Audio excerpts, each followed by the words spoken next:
സാറിൻ്റെ പ്രണയപ്പാട്ടുകൾ, പ്രണയ സിനിമകൾ, ഇതിൻ്റെ ഇടയ്ക്ക് കുറേ പ്രണയങ്ങൾ നടക്കുന്നുണ്ടായിരുന്നു. ജയറാമ പാർവതി, മഞ്ജു വാര്യർ, ദിലീപ്, നമ്മുടെ ബിജു മേനോൻ, സംയുക്ത വർമ്മ. ഈ സെറ്റിൽ ഈ പ്രണയങ്ങളൊക്കെ പൂക്കുന്ന സമയത്ത് സാറ് കൃത്യം സമയത്ത് അറിയുന്നുണ്ടായിരുന്നോ ഈ ന്യൂസുകളൊക്കെ? എങ്ങനെയായിരുന്നു ആ കാലത്ത് ഇത് ഈ ന്യൂസുകൾ ആരൊക്കെ കൊണ്ടുവരുന്ന അസിസ്റ്റൻസ് പറയും? കൂടുതൽ ആദ്യം കണ്ടുപിടിക്കുന്നത് ഞാൻ തന്നെയാണ്. ഞാനും എൻ്റെ ക്യാമറാമാനോട് കണ്ടുപിടിക്കുന്നത്. അതിന് വേറെ ഒന്നുമില്ല, നമുക്ക് അവരുടെ ചില ബിഹേവിയറൊക്കെ കാണുമ്പോൾ നമുക്ക് തോന്നുന്നത്. പിന്നെ നമ്മൾ ആർട്ടിസ്റ്റിനെ കാണുന്നത്, ഷൂട്ടിംഗ് തുടങ്ങിക്കഴിഞ്ഞാൽ ആർട്ടിസ്റ്റിനെ കാണുമ്പോൾ കഥാപാത്രങ്ങളിലൂടെയാണ്. അങ്ങനെ ഒരു സംഭവം. അവർ സെറ്റിൽ വന്ന് മേക്കപ്പൊക്കെ ഇട്ട് വന്നിട്ട് ക്യാമറയുടെ മുമ്പിൽ നിൽക്കുക, അല്ലെങ്കിൽ ക്യാമറ സൈഡിൽ നിൽക്കുമ്പോൾ പോലും നമ്മളവരെ കാണുന്ന കഥാപാത്രങ്ങളുള്ളൂ. അപ്പോൾ കഥാപാത്രം, പ്രത്യേകിച്ച് ഈ സിനിമകളിലൊക്കെ ഒരു പ്രണയകഥകളാണ് ഞാൻ ഈ പറഞ്ഞിട്ടുള്ള സിനിമകളിലൊക്കെ ഉള്ളത്. ഒരു അണ്ടർ കറണ്ട് അല്ലെങ്കിൽ അണ്ടർ ടോൺ എന്ന് പറയുന്നത് പ്രണയമാണ്. അപ്പോൾ അത് അവരെ സ്വാധീനിക്കുന്നുണ്ടായിരിക്കും, നമ്മളിത് അറിയുന്നില്ലല്ലോ. ഇപ്പോൾ പെരുവണ്ണാവരത്തെ വിശേഷങ്ങൾ കോമഡിയൊക്കെ ഉണ്ടെങ്കിലും അതിൻ്റെ ഉള്ളിലൊരു പ്രണയത്തിൻ്റെ ഒരു ഇതുണ്ടല്ലോ, ത്രെഡാന്നാണ്. അപ്പോൾ അതൊക്കെ അവരെ സ്വാധീനിച്ചിട്ടുണ്ടാവും എന്നെനിക്ക് തോന്നുന്നു. അപ്പോൾ അതും നമുക്കും പെട്ടെന്ന് അതൊരു റിഫ്ലക്ഷൻ നമുക്ക് കിട്ടും. അങ്ങനെയാണ് അവർ തമ്മിൽ എന്തോ ചുറ്റിക്കളി ഉണ്ടെന്നുള്ളത് മനസ്സിലാകും. ഇത് കറക്റ്റായിട്ട് നമുക്ക് തോന്നുന്നത് പിന്നീട് സത്യമായിട്ട് വരികയും ചെയ്യാറുണ്ട്. അല്ല സാർ, അത് സാറ് അവരിങ്ങോട്ട് പറഞ്ഞതാണോ സാർ അറിയുന്നത്? ഈ 3 പേരും എന്നോട് പറഞ്ഞിട്ടില്ല, നമ്മളറിഞ്ഞതാണ്. ജയറാമിനോട് ഞാൻ അങ്ങോട്ട് ചോദിച്ചു എന്താണ് പ്രശ്നം എന്ന് ചോദിച്ചു. ദിലീപും മഞ്ജും കൂടി ഉള്ളതിന് എന്നോട് പറഞ്ഞിട്ടേ ഇല്ല. ഞാൻ മറ്റുള്ളവർ പറഞ്ഞാണ് അറിഞ്ഞത്. ചില ലാൽ ജോസൊക്കെ പറഞ്ഞിട്ടാണ് അറിയുന്നത് ഇങ്ങനെ ഒരു അടുപ്പ് അവരുടെ ഇടയിലുണ്ടെന്നുള്ളത്. ബിജുവിൻ്റെ സംയുക്തയുടെ കാര്യത്തിൽ എന്ന് വെച്ച് കഴിഞ്ഞിട്ടുണ്ടെങ്കിൽ സുകുമാർ, ക്യാമറാമാൻ സുകുമാറാണ് അത് കണ്ടുപിടിക്കുന്നത്. ആക്ച്വലി ബസ്സിലൊരു സീനുണ്ട് അവർ തമ്മിൽ, ഇതേപോലെ ബസ്സിൽ യാത്ര ചെയ്യുന്ന ഒരു പാട്ടൊക്കെ ഉണ്ടായിരുന്നു, പ്രഭാതത്തിൽ നിഴല് പോലെ എന്നിട്ട് ആ ജയിലിൽ നിന്ന് വരുമ്പോൾ തിരിച്ചു വരുന്ന ഒരു പാട്ടുണ്ട്. അപ്പോൾ അത് ഷൂട്ട് ചെയ്തുകൊണ്ടിരിക്കുന്ന സമയത്ത് 1-2 ഷോട്ട് എടുത്തിട്ട് പിന്നെ ഞങ്ങൾ ഏതോ ഒരു സെറ്റപ്പിന് വേണ്ടിയിട്ട് നമ്മൾ ക്യാമറയൊക്കെ മാറ്റി വെക്കുമല്ലോ. ബസ്സിൻ്റെ അകത്തുള്ള ഷോട്ടുകളൊക്കെ എടുത്തിട്ട് പുറത്ത് ക്യാമറ വെക്കാൻ വേണ്ടി വന്നു കഴിഞ്ഞപ്പോൾ കുറച്ച് ടൈമുണ്ട്. അപ്പോൾ ബാക്കിയുള്ളവരൊക്കെ ഇറങ്ങി ബസ്സിൽ നിന്ന്, ജൂനിയർ ആർട്ടിസ്റ്റുകളൊക്കെ ഉണ്ട്, അവരെല്ലാവരും ഇറങ്ങി ബസ് ഒരു സ്ഥലത്ത് ഇങ്ങനെ പാർക്ക് ചെയ്ത് വെച്ചേക്കണം. പക്ഷേ ഇവർ രണ്ടുപേരും ഇറങ്ങണില്ല, ഇവർ രണ്ടുപേരൊക്കെ ബസ്സിൽ തന്നെ ഇരിക്കുക. അതിന് സംയുക്തം ബിജു. സാധാരണയൊക്കെ അങ്ങനെ ഇരിക്കാറില്ല ആർട്ടിസ്റ്റുകൾ, ഷോട്ട് കഴിഞ്ഞാൽ അവർ ഇറങ്ങിയൊക്കെ പോരുമല്ലോ. അപ്പോൾ അതിങ്ങനെ എല്ലാവരും ഇങ്ങനെ നോട്ട് ചെയ്യേണ്ടത്, ഇവരെന്താണ് എന്തൊക്കെയോ സീരിയസ് ആയിട്ട് സംസാരിച്ചുകൊണ്ടിരിക്കുന്നത്. അപ്പം നമ്മുടെ സുകുമാർ ക്യാമറ സൂം ലെൻസുള്ള കാര്യം ഇവർക്ക് ഓർമ്മയുണ്ടായിരുന്നില്ല. ക്യാമറാമാൻ അവിടെ നിന്നിട്ട് ക്യാമറ വെച്ച് സൂം ചെയ്തിട്ട് ഇവർ രണ്ടുപേരും ടൈറ്റിൽ എന്താണ് ഇവർ പറയണമെന്ന് അറിയാൻ വേണ്ടിയിട്ട്. അപ്പോൾ ലിപ്പൊന്നും മനസ്സിലാവില്ലെങ്കിലും ഏകദേശം നമുക്ക് ഊഹിക്കാൻ പറ്റും ഇവർ പറഞ്ഞുകൊണ്ടിരിക്കുന്നത് ഇവരുടെ മനസ്സ് തുറക്കുന്ന ഒരു സംഭവമാണെന്നുള്ളത്. സുഖം കണ്ടുപിടിച്ചിട്ട് എൻ്റെ അടുത്ത് പറഞ്ഞു, സാറൊന്ന് നോക്കിയെന്ന് പറഞ്ഞിട്ട് എന്നെ ക്യാമറയെ കൂടി കാണിച്ചു തന്നു. ഞാൻ അങ്ങനെയാണ് ആദ്യം കാണുന്നത്. അപ്പോൾ തന്നെ നമുക്ക് മനസ്സിലായി ഇത് എന്തോ ചുറ്റിക്കളിയിലേക്ക് പോകുന്നുണ്ടെന്നുള്ളത്. പിന്നെ ഞങ്ങൾ അറിഞ്ഞതായിട്ട് ഭാവിച്ചില്ല. പിന്നെ ബിജുവിന് ഇത് മനസ്സിലായി. ബിജു പിന്നെ ഇത് ഒഴിഞ്ഞു മാറും, ആ സിറ്റുവേഷൻ ഉണ്ടാകുമ്പോൾ ഒഴിഞ്ഞു മാറിക്കളയും. കാരണം എന്ന് വെച്ച് കഴിഞ്ഞാൽ സംയുക്തമായിട്ട് സംസാരിക്കുമ്പോൾ ഞാനും കൂടി തെറ്റിദ്ധരിക്കുമെന്ന് വെച്ചിട്ട് മാറുമായിരുന്നു. പക്ഷെ ആ പടം കഴിഞ്ഞപ്പോഴേക്കും നമുക്ക് മനസ്സിലായി ഇവർ തമ്മിൽ പ്രണയം.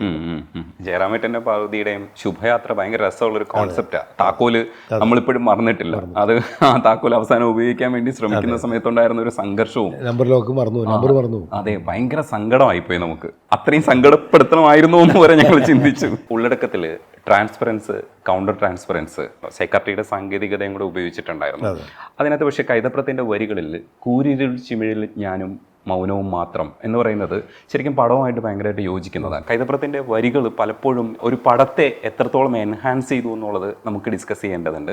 അതേപോലെ ഈ കൗണ്ടർ ട്രാൻസ്പെറൻസ് ഒക്കെ ഇത്ര കൃത്യമായിട്ട്, അതായത് ഒരു രോഗിക്ക് ഡോക്ടർ കൊടുക്കുന്ന ഒരു സ്നേഹം പക്ഷേ രോഗിയോട് തിരിച്ച് കാണിക്കാൻ പാടില്ല, തിരിച്ച് പ്രതിരോധിക്കേണ്ടതുണ്ട്. ആ കാര്യങ്ങളൊക്കെ അന്ന് വിശദമായി പഠിച്ചിട്ടാണോ ആ സിനിമയിലേക്ക് വന്നത്? അതിൻ്റെ ഫസ്റ്റ് തോട്ട് അത് തന്നെയായിരുന്നോ, അതേ മറ്റെന്തെങ്കിലും കഥ ആകർഷിച്ചിട്ട് അതിലേക്ക് വന്നതാണോ?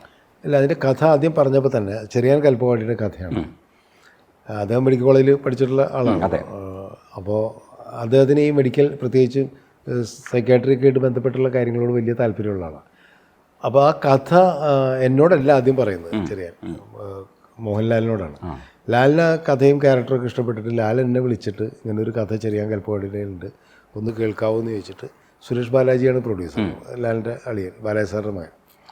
അപ്പോൾ സുരേഷ് ബാലാജിയും ഈ മെഡിക്കൽ ഫീൽഡിനോട് ഭയങ്കര താല്പര്യമുള്ള ആളാണ്, പ്രത്യേകിച്ച് സൈക്കാട്രിയോട് ഭയങ്കര താല്പര്യം. അങ്ങനെ ഞങ്ങൾ ലാലെന്ന് ഊട്ടിയിലാണ് കിലുക്കത്തിൻ്റെ ഷൂട്ടിംഗ് നടക്കുന്നത്. പ്രിയൻ്റെ ആ ലൊക്കേഷനിൽ പോയിട്ടാണ് മോഹൻലാലിനായിട്ട് ഡിസ്കസ് ചെയ്യുന്നത്. ചെറിയാൻ കൽപ്പവാടി ഉണ്ടായിരുന്നു. അവിടെ വെച്ച് ഇത് പറഞ്ഞപ്പോൾ ഈ സൈക്കാട്രിയുടെ ഇത് പറഞ്ഞു കഴിഞ്ഞപ്പോൾ തന്നെ ഈ സംഭവം അതിൻ്റെ അകത്തുണ്ട്. അതായത് ഒരു പേഷ്യൻറ്റിന് തന്നെ ചികിത്സിക്കുന്ന ഡോക്ടറോട് വേറൊരു രീതിയിലുള്ളൊരു, പ്രത്യേകിച്ചും അതൊരു ട്രാൻസ്ഫോർമേഷൻ അങ്ങനെ വരികയാണ്. അതൊരു സൈക്കാട്രിയുടെ ഒരു വേറൊരു വശമാണല്ലോ അറിയാനായിട്ട്. പിന്നെ അയാളെ സംബന്ധിച്ചോളം അയാളുടെ ലൈഫിലേക്ക് അത് തിരിച്ചടിക്കുകയാണ്. പെൺകുട്ടി, അയാൾ കല്യാണം കഴിച്ച പെൺകുട്ടിയെ കൊല്ലുന്ന ഒരവസ്ഥയിലേക്ക് അത്തരം കാര്യങ്ങളാണ് അതിൻ്റെ അകത്ത് അന്ന് കഥ പറഞ്ഞതിലുണ്ടായിരുന്നത്. പിന്നെ പി ബാലേന്ദ്രൻ തിരക്കഥ എഴുതി. അങ്ങനെ ഞങ്ങൾ ഒരുമിച്ച് ഇരുന്നപ്പോഴാണ് പിന്നെ അതിന് ഒരു പൂർണ്ണ രൂപം വരുന്നത്. സ്ക്രിപ്റ്റ് കൂരിരുൾ ചിമിഴിൽ ഞാനും മൗനവും മാത്രം എന്നുള്ളത് അത് സത്യത്തിൽ കഥ നമ്മൾ കൈതപ്രത്തിൻ്റെ അടുത്ത് ഫുള്ളായിട്ട് കഥയും സ്ക്രിപ്റ്റൊക്കെ പറഞ്ഞിട്ടുണ്ടായിരുന്നു. അപ്പോൾ അതിനാമഴ ഏതോ എന്നുള്ള ആ ഒരു സിറ്റുവേഷൻ എന്ന് പറയുന്നത് ഇവളുടെ ലൈഫായിട്ട് അത്രമാത്രം ബന്ധപ്പെട്ട് കിടക്കുന്നതാണ്. ഈ പെൺകുട്ടിയുടെ ജീവിതമായിട്ട് അവളുടെ പഴയ പാസ്റ്റും പുതിയ കാലത്ത് അവൾ ജീവിക്കുമ്പോൾ അവൾക്കുണ്ടാകുന്ന ചില വീർപ്പൂട്ടലുകളൊക്കെയാണ് അതിൻ്റെ അകത്ത് ഞാൻ പറഞ്ഞ ഒരു സിറ്റുവേഷൻ എന്ന് പറയുന്നത്. അത് മൊത്തം ആ ഒരു സബ്ജക്റ്റുമായിട്ട് ആർആറൊക്കെ അതുമായിട്ട് കണക്ട് ചെയ്യേണ്ടാവണം എന്നുള്ളത് ഔസേപ്പച്ചനും അങ്ങനെ ഉണ്ടായിരുന്നു. അപ്പോൾ അതിന് പറ്റുന്നൊരു മ്യൂസിക് ആയിരിക്കണം. ആ മ്യൂസിക് ഇട്ടിട്ടാണ് കൈതപ്രത എഴുതിയത്. അപ്പോൾ കൈതപ്രത്തിൻ്റെ ചില മാജിക്കുകൾ ഇങ്ങനെയുള്ള ചില സാധനങ്ങളുണ്ട്. അത് എല്ലാ ലിറിക് റൈറ്റേഴ്സും അതാണല്ലോ അവരെയൊക്കെ കവികളെന്ന് നമ്മൾ വിളിക്കുന്നത്. ഇങ്ങനെ ചില ഹുക്ക് ലൈൻ ഉണ്ടാവും. അതിലാണ് എല്ലാം കിടക്കുന്നത്. അത് മൊത്തം ഇപ്പോൾ ആത്മാവിൻ പുസ്തകത്താളിൽ എന്നുള്ള പാട്ടിലും നമ്മളത് നോക്കിയാൽ കഴിഞ്ഞു. കഥയറിയാതെ സൂര്യൻ സ്വർണ്ണ താമരയെ കൈപിടിഞ്ഞു എന്ന് പറഞ്ഞിടത്ത് ഫുൾ കഥയുണ്ട് എന്ന്. അതേപോലെ ഇതിലുണ്ട്. അങ്ങനെയുള്ള ചില ഹുക്ക് ലൈൻസും കൂടി കവികൾക്ക് പറ്റുന്ന ഒരു കാര്യം കൂടി. അതിൽ ഒരു മൈൽ പീലി പിടഞ്ഞു എന്ന് ആ മനുഷ്യൻ്റെ ഭയങ്കര രസമായിട്ട് അതെ വന്നിട്ടുണ്ട്. ഔസേപ്പച്ചൻ സാറായിരുന്നു പാതിരാമഴ ചെയ്തത്. ഔസേപ്പച്ചൻ സാറിനെ ഓർക്കുമ്പോൾ സാറിൻ്റെ ഏറ്റവും രസകരമായ ഒരു സംഗതി എന്താണെന്ന് വെച്ചാൽ, കളകളം ഒഴുകും ഒരു അരുവിയിൽ അലകളിൽ ഒരു കുളിർ ഒരു പുളകം കരളിൽ മലരുതൽ ഉതിരുമൊരു അളികുലം ഇളകിയ ചുരുളലകം. അപ്പം ഞാൻ ഇതിൻ്റെ അർത്ഥം തേടി പോയിട്ടുണ്ടായിരുന്നു. ഈ സാറ് ബിജു തിരുമല എഴുതിയതാണ്. അപ്പോൾ ഇത് ടങ് ട്വിസ്റ്റാണ്. പക്ഷെ ടങ് ട്വിസ്റ്റിൽ പ്രത്യേകിച്ച് അർത്ഥമൊന്നും ഉണ്ടാവില്ല എന്നുള്ള രീതിയിൽ പോയി. പക്ഷെ അതിനകത്തൊരു അർത്ഥം ഉണ്ട് ആക്ച്വലി.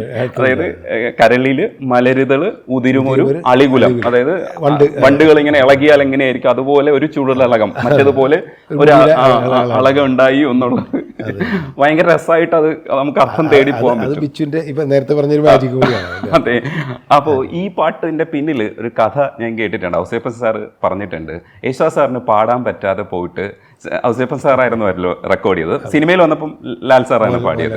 അത് അന്ന് ആ കോൺടെസ്റ്റിൽ പങ്കെടുത്തിട്ടുണ്ടായിരുന്നു, അറിയുന്നുണ്ടായിരുന്നു ആ കഥകളൊക്കെ? പിന്നെ ഞാനുണ്ടായിരുന്നല്ലോ. അപ്പോൾ അതെന്താണെന്ന് വെച്ച് കഴിഞ്ഞാൽ ദാസേട്ടന് പാടാൻ പറ്റാണ്ടൊന്നുമില്ല. ദാസേട്ടൻ അതിനേക്കാളും ടങ് ഇഷ്ടമുള്ള എത്രയോ പാട്ടുകൾ പാടിയിട്ടുണ്ട്. ദാസേട്ടൻ അമേരിക്കയിൽ പോകാൻ നിൽക്കുകയാണ്. അപ്പോൾ പിറ്റേ ദിവസം പോകണം. അതിൻ്റെ ഇടയിൽ ചെറിയ ചെറിയ പ്രശ്നങ്ങളൊക്കെ വേറെ ഉണ്ടായിരുന്നു. ദാസേട്ടൻ്റെ ചില എന്താണെന്ന് എനിക്കറിയില്ല, അദ്ദേഹത്തിൻ്റെ പേഴ്സണൽ കാര്യങ്ങളായിട്ട് മൊത്തത്തിൽ മൂഡ് ഓഫ് ആയിട്ടൊക്കെ ഒരു ഈ പാട്ട് പാടാൻ വേണ്ടി വരുന്നത്. ഞാൻ ഏറ്റവും ചെറിയൊരു ഉടക്കമൊക്കെ ഉണ്ടായി.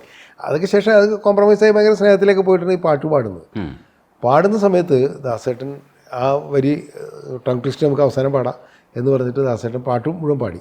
അപ്പോൾ ടങ് ട്വിസ്റ്റ് ഔസേപ്പച്ചൻ പാടിക്കൊടുത്തു. നീ വീണ്ടും പാട് എന്ന് പറഞ്ഞിട്ട് ഔസേപ്പച്ചൻ കൊണ്ടൊരു 10 പ്രാവശ്യം പാടിച്ചു. അപ്പോൾ ഇതിൻ്റെ ഇടയിൽ അത് റെക്കോർഡ് ചെയ്തിട്ടുണ്ടായിരുന്നു. അപ്പോൾ റെക്കോർഡ് ചെയ്യണത് ദാസേട്ടനും അറിയാം, ഔസേപ്പച്ചനും അറിയാം. അപ്പോൾ ഒരു പ്രാവശ്യം ഇങ്ങനെ ദാസനും പറഞ്ഞു, അവൻ പാടിയതൊന്ന് റെക്കോർഡ് ചെയ്തതെന്ന് കേട്ടതെന്ന് പറഞ്ഞു. അപ്പോൾ അത് കേൾപ്പിച്ചു. അപ്പോൾ ഹെഡ്ഫോൺ വെച്ചിട്ട് ദാസനെ കേൾക്കാം. ദാസനെ കേട്ടിട്ട് നീ നന്നായിട്ട് പാടിയിട്ടുണ്ടല്ലോ, പിന്നെ ഞാനെന്തിനെ കഷ്ടപ്പെട്ട് പാടാം. ഞാൻ അമേരിക്കയിൽ പോകണം, പിന്നെ എനിക്ക് ടൈമില്ല. അപ്പോൾ വേറെ ഏതൊരു പാട്ട് കൂടി പാടിയിട്ട് വേണം അദ്ദേഹത്തിന് എയർപോർട്ടിലേക്കൊക്കെ പോകാനുള്ളത്, വേറെ ഏതൊരു പടത്തിലെ പാട്ട്. അപ്പോൾ അതുകൊണ്ട് ഇനിയിപ്പോൾ പാടാൻ നിന്ന് കഴിഞ്ഞിട്ടുണ്ടെങ്കിൽ എനിക്ക് ടൈമില്ല എന്ന് പറഞ്ഞിട്ട് ദാസയുടെ ഹെഡ്ഫോണൊക്കെ ഊരി വെച്ചിട്ട് ഒറ്റ പോയി. ഇതാണ് കാരണം. അപ്പോൾ ഇത് അമേരിക്കയിലേക്ക് അയക്കുമെന്ന് പറഞ്ഞ് അയച്ചു കൊടുത്ത് അവിടെ നിന്ന് പാടി അയക്കാമെന്ന് പറഞ്ഞു. ഞങ്ങൾ ഇവിടുന്ന് അയച്ചു കൊടുക്കുകയും ചെയ്തു. പക്ഷേ അത് സാധനം അവിടെ നിന്ന് ഇങ്ങോട്ട് വന്നില്ല. ദാസേട്ടൻ്റെ എന്തോ തിരക്കും കാര്യങ്ങളൊക്കെ ആയിട്ട് എനിക്കാണ് ഇത് ഷൂട്ട് ചെയ്തേ പറ്റൂ. അപ്പോൾ ഷൂട്ട് ചെയ്യാൻ വേണ്ടിയിട്ടാണ് ഔസേപ്പച്ചൻ റെക്കോർഡ് ചെയ്തിട്ടുണ്ടല്ലോ, അത് ലൊക്കേഷനിൽ കൊണ്ടുവന്നിട്ട് മറ്റേ മോഹൻലാൽ അതേപോലെ പാടി. പിന്നെ ഡബ്ബിങ്ങിന് വന്നു കഴിഞ്ഞപ്പോൾ മോഹൻലാൽ എന്നെ കൊണ്ട് ഞാൻ പറഞ്ഞ് ലാലൊന്ന് പാടി നോക്കുന്നു പറഞ്ഞു. ലാൽ കറക്റ്റായിട്ടോ പാടി. അപ്പോൾ സിനിമയിൽ അതുകൊണ്ടാണ് ലാലിൻ്റെ ശബ്ദം തന്നെ നമ്മൾ ഉപയോഗിച്ചത്. പക്ഷേ ഇതെന്ത് പറ്റിയെന്ന് വെച്ചാൽ ദാസേട്ടൻ്റെ പാടി വരാൻ ലേറ്റായി കഴിഞ്ഞപ്പോൾ നമുക്ക് കാസറ്റ് ഇറക്കണം. അന്നൊക്കെ കാസറ്റാണല്ലോ. അപ്പോൾ അത് കുഴപ്പമില്ല, ഔസേപ്പച്ചൻ്റെ ശബ്ദം തന്നെ. അപ്പോൾ ആദ്യം മോഹൻലാലിൻ്റെ വേണോ ഔസേപ്പച്ചൻ്റെ വേണോ എന്നുള്ള കൺഫ്യൂഷൻ വന്നപ്പോൾ എല്ലാവരോടും പറഞ്ഞു എന്നാൽ പിന്നെ ഔസേപ്പച്ചൻ്റെ ശബ്ദം ഇല്ല, ഔസേപ്പച്ചൻ കഷ്ടപ്പെട്ട് പാടിയതല്ല, മോഹൻലാലിൻ്റെ സിനിമയിലുണ്ടല്ലോ. അങ്ങനെയാണ് ഔസേപ്പച്ചൻ്റെ ശബ്ദം അത് വന്നത്.